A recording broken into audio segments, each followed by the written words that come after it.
So the long-awaited V-Day is in just over 1 week from now. Are you prepared with what games you're going to be picking up for the day one launch? And do you know which game it is that you're going to be loading in as the first thing once your Vive is set up? In this video, I'm going to talk about what I recommend as the first try experiences. These are only going to include the games that I have had access to over the past month. So the titles that I haven't been able to get a key for, I can't include here because I don't have first-hand experience to recommend for you guys. So these are the reviews for just the games that I have had access to. I'll also point out that I'm excluding any of the games that come preloaded with the Vive as far as obviously which ones I think you should buy. So while those may be great, they're not included here. Number 5, Audioshield. So this game made it into this list at the last possible minute. I got a key for this game midday yesterday, however I didn't think I was going to have time to actually give it a shot before recording this video today. However, I got approval from the awesome developer of that game to go ahead and give a live stream demonstration of it, and that was enough to sell me on the deal. I put in probably about an hour, maybe a little bit less than an hour worth of game time in on that stream, and since then I've added an additional 5 hours of game time off camera. That includes both my time and my kids and my wife's time, and each of us has had the exact same experience. It is so much fun. There is no other game out there right now that I think gives such a feeling of just power as Audioshield does. I mean, as you're sitting there, you're blocking these things, you're watching these massive orbs like plummet towards your face, and you feel like you need to block that for fear of dying, right? I mean, okay, that's maybe a bit of a stretch, okay? They pass through you and it's okay. But really, like as they're coming towards you, you really feel the need to block them.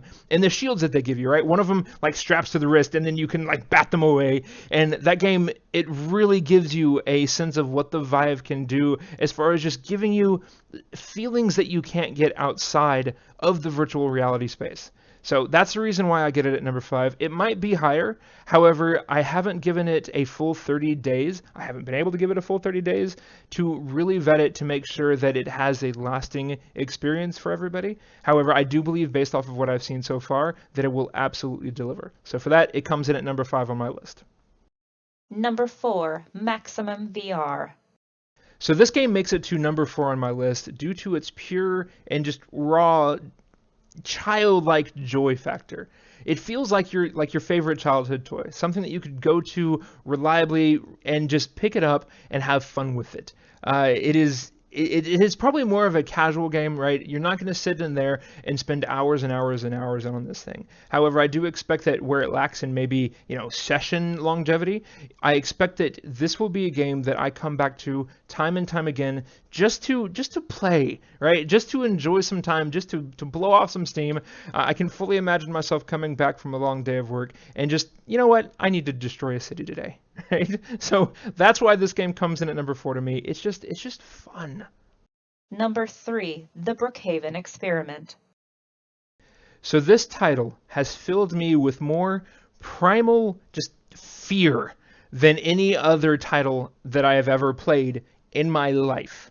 If you haven't seen the video, you might not want to, because I'm not too very proud of how horribly I handled my first playthrough of that game, and even my second playthrough of that game whenever I got to the final boss of that demo. I kind of freaked out a little bit, okay? None of that was fake. That was absolutely how my state of mind was at that time. It was absolute terror.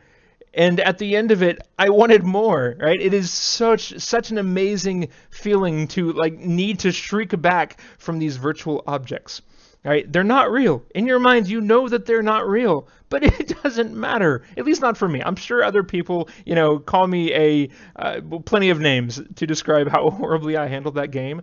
But for me, absolutely, this game is a must buy. There's no other title that I've played so far that gives you that level of I guess sensory immersion, right? Not just necessarily, ooh, this looks like a real place, but just like an absolute cold sweats from experiencing its surroundings and the fear that comes from having to put up with that.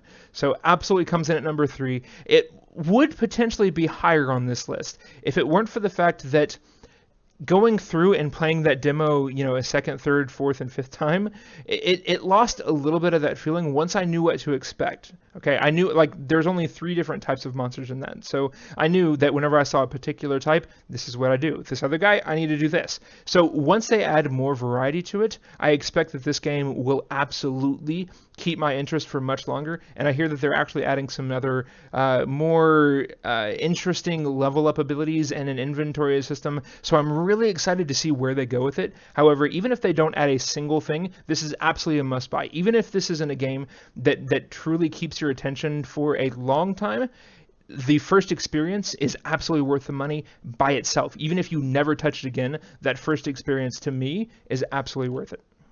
Number 2, Space Pirate Trainer. So more than any other game, this seems to be the one that I just keep coming back to over and over again.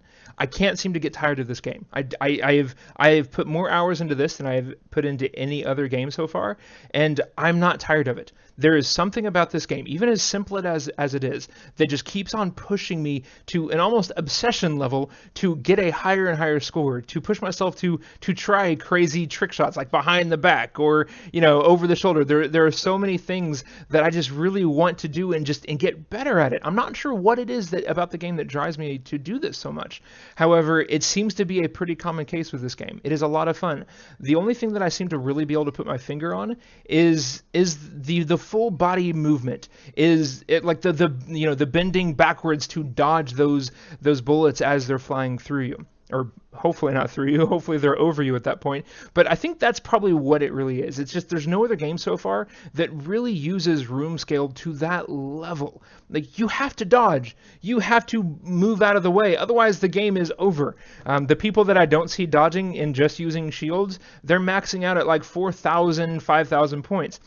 The only way to keep going with that thing is to use your full body and to get better at aiming. So it is 100% player skill, and I think that is probably what really drives me for this game. I'm an incredibly competitive person, and so this even though I'm mostly competing against myself, it's enough, right? It is so incredibly immersive and just fun and replayable, even though the gameplay seems very, very simple.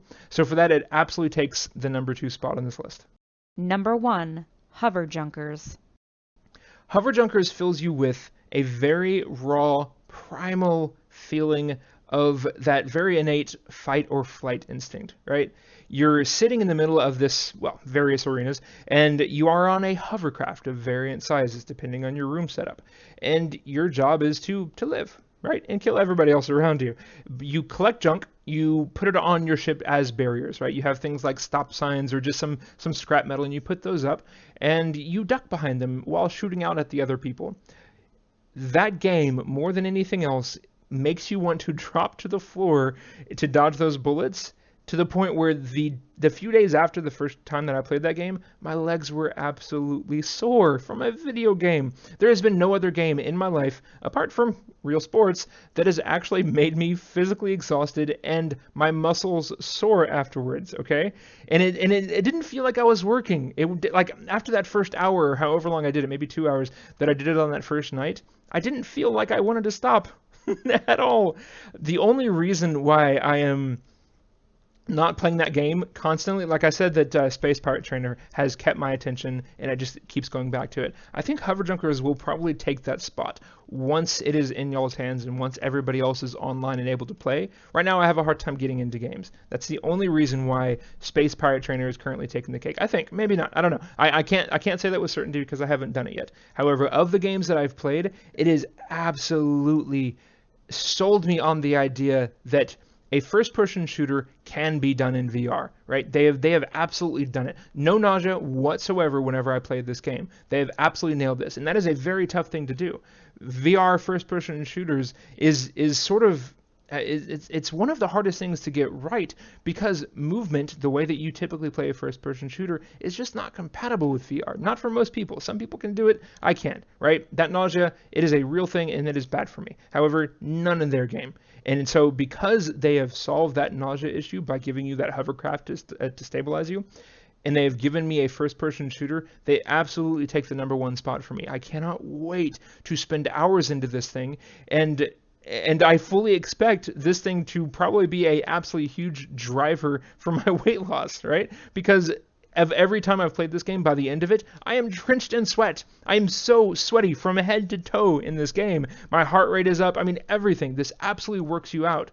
So I cannot wait to do this thing. Not just for the weight loss, right? The gameplay by itself is absolutely amazing. The only thing that I am worried about, the absolutely only thing, is that it doesn't have those, at least not yet. Okay, there's still time. They may have plans to do this, but as of right now, it doesn't have those motivators to keep most people into the game long term. Meaning, it doesn't have that very involved progression system, like, sort of like Call of Duty has, where you can level up and you have, these next steps to just keep you playing and to keep you in that game to make the multiplayer matches go.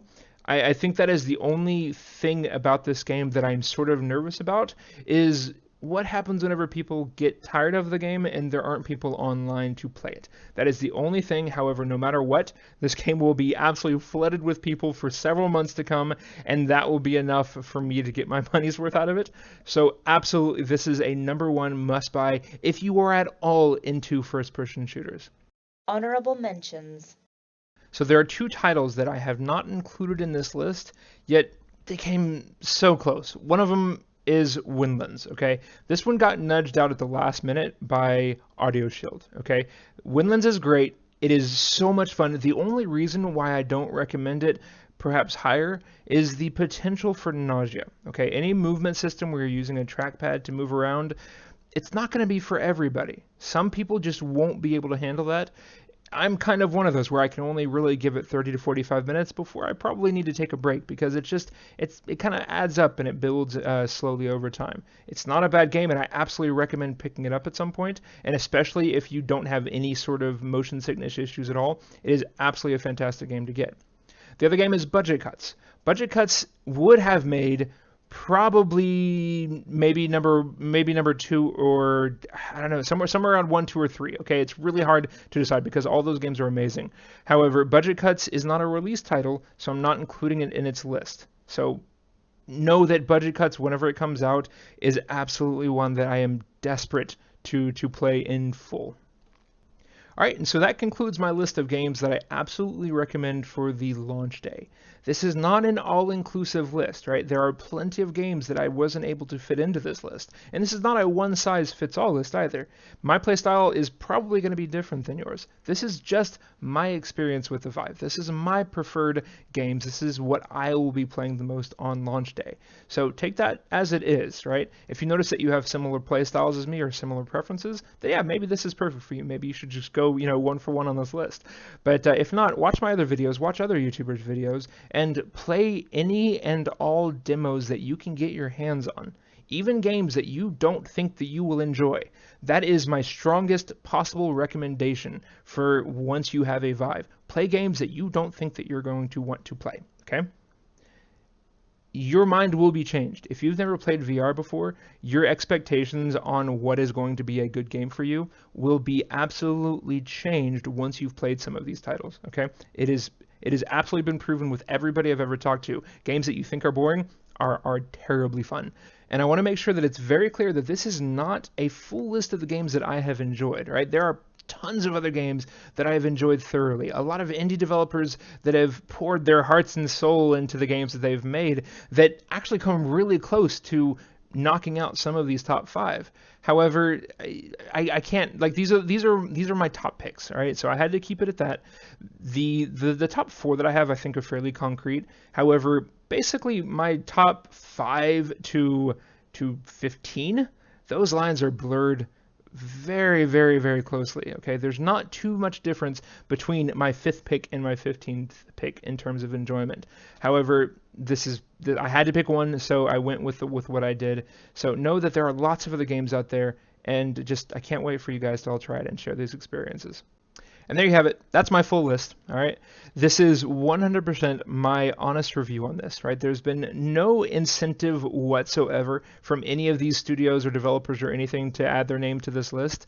This is just my review. I'm not even popular enough to warrant such, bribes at this point, but I figured it's worth saying nonetheless. This is purely my take on this, right? The only reason why I'm doing this is to maybe help you guys out whenever you're first getting the Vive, maybe to avoid some of the lesser experiences and go for the games that I have enjoyed the most. That is the only reason why I've done this, and it's just a guide, like I've said. If this is not for you, ignore it entirely. If you did like this video, please like it below, and if you didn't like it, vote it down, right? That voting down helps me just as much as voting up, so that I can know which videos are crap and which ones I should never, try making again. So thanks for taking the time to watch this. Subscribe to the channel if you want to see more in the future. Pretty soon I'm actually going to change over, instead of just doing like the live stream and gameplay footage, to doing full-on reviews of the games. I've avoided doing it so far because if a game's not released yet, it's not fair for me to do a review, right? The only things that I'm going to post on a game that hasn't come out yet are the games that I enjoy, because there's still plenty of time for a developer to change their mind or even just completely scrap a project, right? If they've determined that it's not good enough for them to release it yet. So I'm only going to do reviews of games that have released, and once they have released, it is fair game. If I don't like a game, you guys will know it, okay? I promise you that. There is no point at any time in the future that I will not be giving y'all an honest review. So if you're interested in my take on things in the future, and I will be jumping on any and all VR content going forward, so if you're interested in any games, subscribe to the channel and let me know, and I will be happy to be the guinea pig on a lot of games for you in the future. But all right, as always, guys, thanks for hanging out. I really appreciate the time here, and see you next time.